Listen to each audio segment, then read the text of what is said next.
الدار الكرام، خواتي الكريمات، اعزائنا الكرام، بان هناك يعني عدد الفرق المشاركه في هذا المهرجان الخريفي لايت حق ينفذ 22 فرقه من كل صنف، ويتجاوز عدد الخيول 400 فرس.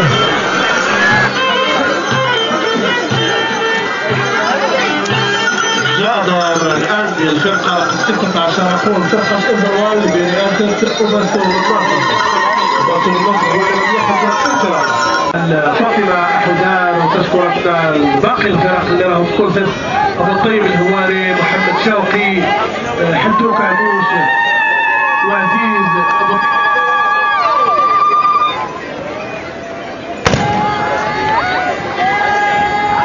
ذهب أوباسو ضمن طريقين تأخذ لعرض النصر.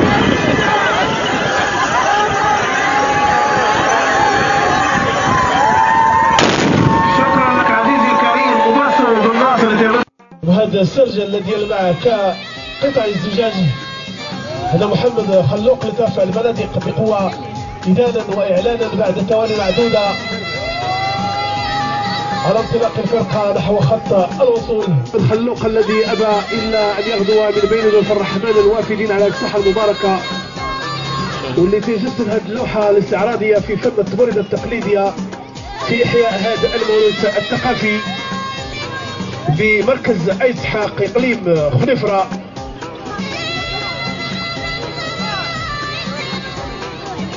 محمد خلوق الذي يصول ويجول في هذه الفرقة، واللي تيحاول انه يعطي واحد البصمه ابداعيه في احياء هذا الموروث الثقافي الذي اصبح تقليدا سنويا، يعني كل سنه تحتفل تقريبا ل7 سنوات هذه، ويتحق يعني برمتهم من اقصاها الى اقصاها، تعيش الحدث بتلقائيه بموضوعيه بالانسانيه، يعني بقرى الضيف بالترحاب بكل من كان على السفر من اجل ان يحل ضيفا عزيزا على هذه الساحه المباركه.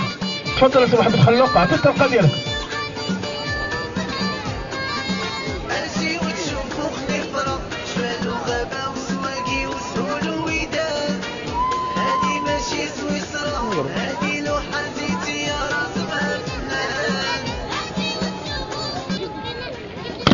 الله عليك الله.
هذا